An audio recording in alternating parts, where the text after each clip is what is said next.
Meus irmãos, a paz do Senhor Jesus. Vamos ler aqui Isaías, capítulo 61, versículo 3. Olha o que diz. Em Isaías, no capítulo 61, versículo 3, diz o seguinte: a ordenar acerca dos que choram em Sião, que se lhes dê uma grinalda em vez de cinzas, óleo de gozo em vez de pranto, vestidos de louvor em vez de espírito angustiado, a fim de que se chamem árvores de justiça, plantação do Senhor, para que ele seja glorificado. O profeta Isaías, ele fala sobre colocar vestes de louvor ao invés de espírito angustiado. Talvez você também gostaria de compreender a que tipo de veste ele está se referindo nesse texto. Era uma roupa mesmo que as pessoas vestiam? Ou temos ali algum tipo de linguagem figurada? Meus queridos, para nós definirmos se um texto tem uma mensagem figurada ou se ela é literal, ou se são as duas coisas, precisamos examinar o texto completo e verificar o assunto trabalhado ali e a forma como o escritor trabalha o tema. E ao final, conseguiremos definir isso. Vamos fazer junto isso na prática?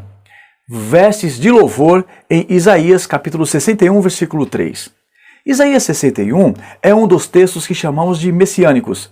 Ele fala de forma explícita da ação do Messias. Isso já é profetizado no tempo de Isaías de forma muito detalhada. Ele começa dizendo o seguinte: o Espírito do Senhor Deus está sobre mim, porque o Senhor me ungiu para pregar boas novas aos quebrantados, enviou-me a curar os quebrantados de coração, a proclamar libertação aos cativos e a pôr em liberdade os algemados. Isaías capítulo 61, versículo 1. Temos aqui um texto que aponta para o Messias, falando sobre a sua obra. Ele vem para trazer boas notícias, libertação a todos os arrependidos, transformação de vida, libertação de todas as algemas do pecado. Jesus aplicou o texto de Isaías capítulo 61 a ele mesmo, mostrando que ele era esse que veio fazer todas essas obras grandiosas. Após abrir a escritura na sinagoga e ler esse trecho diante de todos, todos aguardam o que Jesus iria falar, e ele declara, conforme Lucas capítulo 4, versículo 21, diz o seguinte: então passou Jesus a dizer-lhes: hoje se cumpriu a escritura que acabais de ouvir. Lucas 4, 21. Na descrição de Isaías sobre essa obra grandiosa do Messias, temos agora o contexto para compreender sobre as vestes de louvor citadas. O texto de Isaías continua dizendo o seguinte: e a pôr sobre os que em Sião estão de luto uma coroa em vez de cinzas, óleo de alegria em vez de pranto, veste de louvor em vez de espírito angustiado, a fim de que se chamem carvalhos de justiça, plantados pelo Senhor para a sua glória. Sião aqui é Jerusalém, representa o povo de Deus. Naquela época apontava para Israel, mas após Cristo indica todos os salvos. Agora vamos compreender cada parte do texto. Coroa em vez de cinzas. Os judeus eles tinham o costume de jogar cinzas sobre a cabeça como sinal de luto, de dor, de tristeza profunda.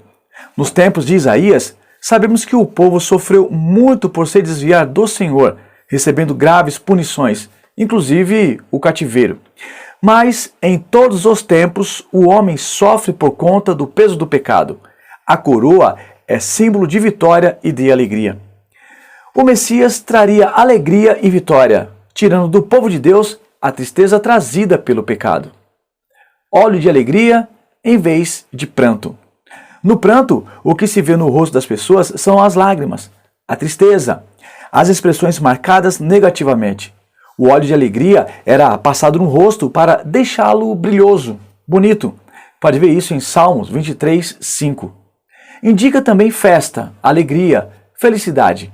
A obra do Messias traz alegria plena na vida. Veste de louvor em vez de espírito angustiado. A ideia aqui é de um tipo de roupa de festa. Se a angústia, a tristeza e a dor levavam as pessoas a se vestirem de pano de saco e jogar cinza sobre a cabeça, os momentos de alegria e festividades levavam as pessoas a se vestirem com suas roupas mais bonitas, apropriadas para se alegrar na presença de Deus. As vestes de louvor, então, têm um sentido literal aqui, mas também apontam para um sentido mais simbólico, pois vestimos primeiro o nosso espírito com a alegria do Senhor. Depois disso, passa para as nossas ações exteriores. O Messias trouxe à nossa vida como um todo a alegria da salvação. Estamos vestidos com essa alegria transbordante de louvor ao Senhor por tudo o que Ele fez por nós. O texto termina dizendo que essa ação do Messias transforma o povo de Deus em carvalhos de justiça. Isso indica um povo que floresce, cresce com firmeza, força, pois estão fincados em um solo fértil, o solo do cuidado do próprio Senhor Deus. Esse cuidado, o sustento do Senhor, a certeza da salvação e outros tantos benefícios dados a nós pelo Salvador, leva-nos a vestir a nossa vida com vestes de louvor, um desejo de glorificar a Deus em tudo que somos e fazemos. Portanto, o povo da época de Isaías, que estava sendo punido por causa de seus pecados, poderia ter uma esperança de que Deus os libertaria. Nós, que conhecemos a Cristo, já temos essa esperança plena. Você e eu já podemos colocar nossas vestes de louvor, alegrar o nosso coração, pois o Senhor Jesus nos salvou, nos deu vida e somos participantes das bodas do Cordeiro, a festa de Deus no céu com os seus servos. Deus abençoe a todos em nome de Jesus.